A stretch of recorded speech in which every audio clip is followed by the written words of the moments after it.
Very good morning to you all. And this is the fourth chapter of your history book, and we have to start with the introduction about the first cities. First cities मतलब सबसे पहले जो settlements as a city develop हुए होंगे, जो urban settlements, जो civilisations, जहाँ almost सभी तरह की सुविधाएं होंगी, सब कुछ बहुत मैनेज्ड एंड प्रॉपर होगा. The whole civilisation was there. You can refer to this timeline. सबसे पहले आप इस टाइमलाइन को ज़रूर देखिए. First you can see the neolithic age, that is from 5000 BC to 4000 BC. Then the Chalcolithic age 4000 to 3000, and then came the Indus Valley civilization. Okay, हम लोगों ने अपने प्रीवियस चैप्टर में पढ़ा था कि कैलकुलेटिक एज आते आते तक man started living a very settled life. Production बहुत ज़्यादा था, एग्रीकल्चरल सरप्लस प्रोडक्शन हो रहा था. They started domesticating the animals, potteries, tools, सब कुछ बहुत ही ज़्यादा इम्प्रूव कर चुके थे. They started living a kind of community life. वो समाज में मिलजुल करके और रहना उन लोगों ने शुरू किया था.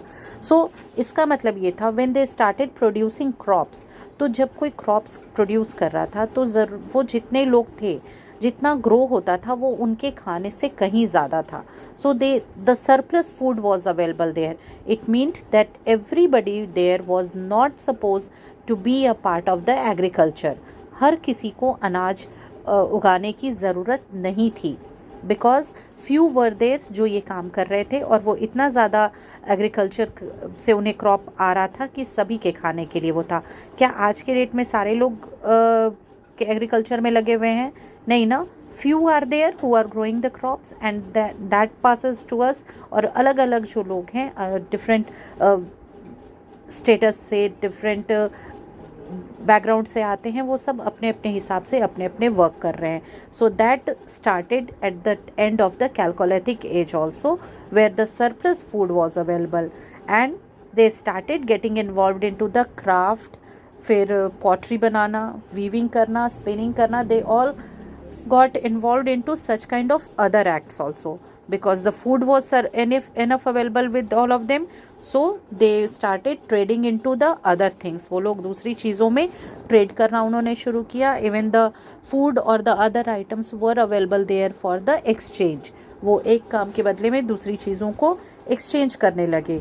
सो इस तरह से जब उन लोगों ने ट्रेड शुरू किया, रहना उन लोगों का और भी ज़्यादा इम्प्रूव होता चला गया.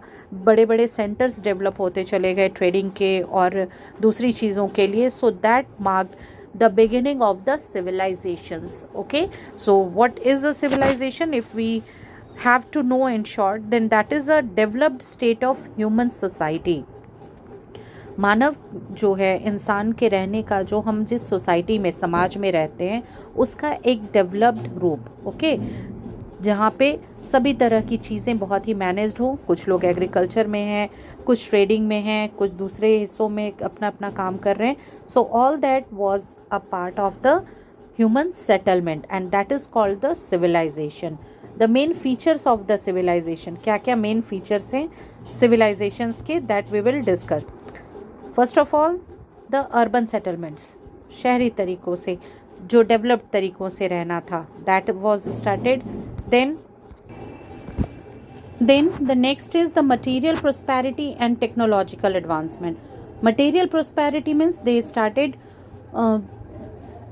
keeping the things which were not only related with the agriculture and other things. अपने दूसरी ज़रूरत की चीज़ें, दूसरी लग्जरीज, ऐसी चीज़ें उन लोगों ने रखनी शुरू की. टेक्नोलॉजिकल एडवांसमेंट, जब वो पॉटरी बना रहे हैं या ट्रेडिंग में हैं या ज्वेलरी बना रहे हैं, वीविंग कर रहे हैं, तो उसमें उन्होंने नई नई तकनीकों को और भी ज़्यादा इंट्रोड्यूस करना शुरू किया. Then the development of trade, व्यवसाय करने के, व्यापार करने के तरीके बदलते चले गए. They use the roadways, the waterways. Okay, तो उससे उन्होंने डिफरेंट कार्ट्स बनाने शुरू किए होंगे. लगेज के लिए अलग अलग उन लोगों ने सुविधाएं और साधन यूज़ की होंगी. सो all that mark the development of the trade. Complexity in the political, economic and social structure of the society. जब चीज़ें बड़े पैमाने पे शुरू होंगी, ग्रोथ होगा, लोगों का मिलना जुलना एक दूसरे से होगा. अगर वो लोग कुछ बना रहे थे, they were trading in a few things, तो वो दूसरे जगह तक जा रहा था, वहाँ से एक्सचेंज हो रहा था। तो लोगों का मिलना जुलना जितना ज़्यादा बढ़ेगा उससे उनके थॉट भी चेंज होंगे, इकोनॉमिक कंडीशन में भी बदलाव आएंगे। सो all these things happened at that time. Growth of religious ideas and practices, रीति रिवाज, customs, rituals, thinkings, your way of worshipping anything, या जो नेचुरल फिनोमेना से उन लोगों का डरना था, ये सब कुछ भी धीरे धीरे बदलता चला गया और लोगों की भावनाओं में, लोगों के धर्म के प्रति या भगवान के प्रति जो आस्था थी वो बदली, और लोगों ने दूसरे ही तरीके से रहना और प्रॉपर अर्बन सेटलमेंट्स में सोचना शुरू किया। Then some form of script और लैंग्वेज।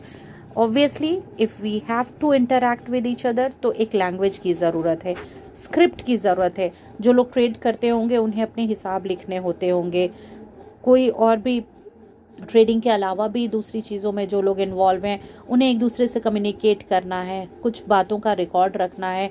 तो इन सब के लिए स्क्रिप्ट यानी लिखने के की जो लिपि होगी उसकी ज़रूरत थी।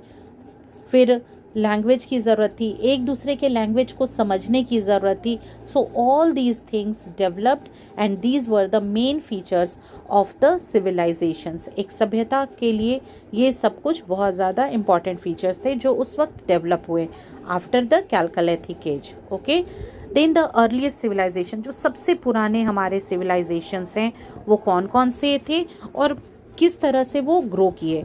4 इम्पॉर्टेंट वंस आर देयर, और भी सिविलाइजेशंस हैं लेकिन उनमें से 4 हैं एंशिएंट सिविलाइजेशंस जो बहुत ज़्यादा इम्पॉर्टेंट हैं, and they were very very well developed, even more than the developments and the planning then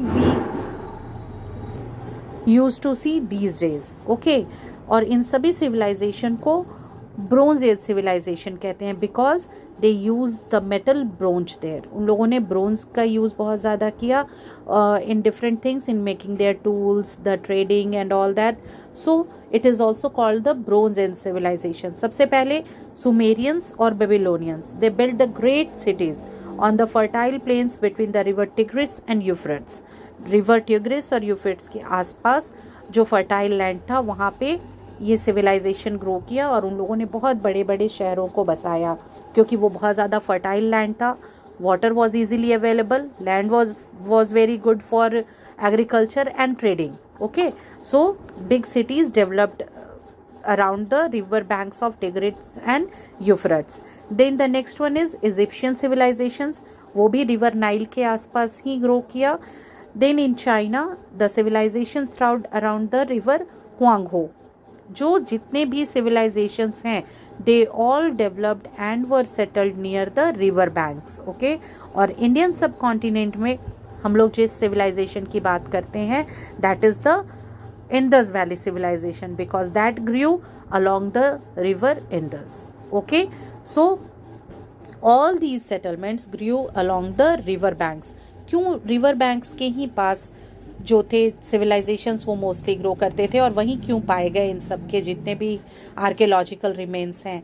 First of all, सबसे पहले क्योंकि रिवर जो था उन्हें क्यों ये लोग चुनते थे अपने सेटलमेंट के लिए, क्योंकि वहाँ पे सप्लाई ऑफ वाटर बिल्कुल सही रहता था जो इतने बड़े सेटलमेंट को सपोर्ट कर सकता था। सभी के लिए पानी की ज़रूरत थी तो वो पानी की ज़रूरत रिवर बैंक के पास रह के ही पूरी हो सकती थी क्योंकि उन लोगों के पास बहुत ही ज़्यादा टेक्नोलॉजिकली एडवांस्ड इक्विपमेंट्स ऐसे नहीं थे कि वो अगर हज़ारों मील दूर भी रहते तो पानी उन तक पहुँच पाता। सो दे preferred to settle near the river banks.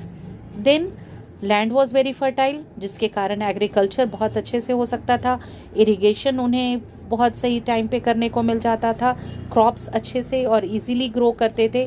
So they chose the river banks. Okay, then it was the means of transport as I earlier said कि उन्हें ट्रेड करने के लिए एक जगह से दूसरे जगह जाने की ज़रूरत होती थी। सो वाटरवेज दे यूज्ड। ओके, सो इन सब के अलावा बहुत सारी ऐसी चीज़ें थी जो इन सारे सेटलमेंट्स में, इन एंशिएंट सिविलाइजेशंस में कॉमन भी थी। लाइक ये सारे अर्बन सिटीज़ थे, वेल डेवलप्ड दे वर। इन सब का जितना भी इन्वेंशन है they all knew the pottery, the writing, various metals, इन सब जितने भी सिविलाइजेशंस थे एंशियंट, ये 4 जो इम्पॉर्टेंट वंस अभी हम लोगों ने डिस्कस किए, इन सब को पॉटरी मेकिंग बहुत अच्छे से मालूम थी, वेरियस मेटल्स का इन्हें नॉलेज था, इन्हें राइटिंग भी आती थी, ओके। फिर दे all knew the farming, domestication of animals, all these things they were very much familiar with।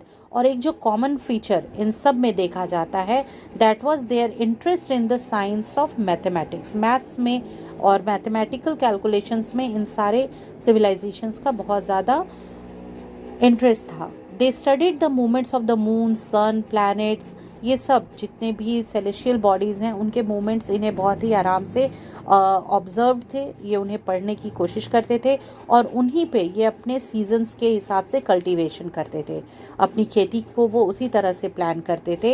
And they all knew that how it will work, और उन्होंने ही फर्स्ट कैलेंडर्स की शुरुआत की थी in that age only. So this is the introduction of the related with the first cities. Now in the next part we will discuss about the civilization that was in the Indian subcontinent, that is the Indus Valley civilization. Okay, thank you.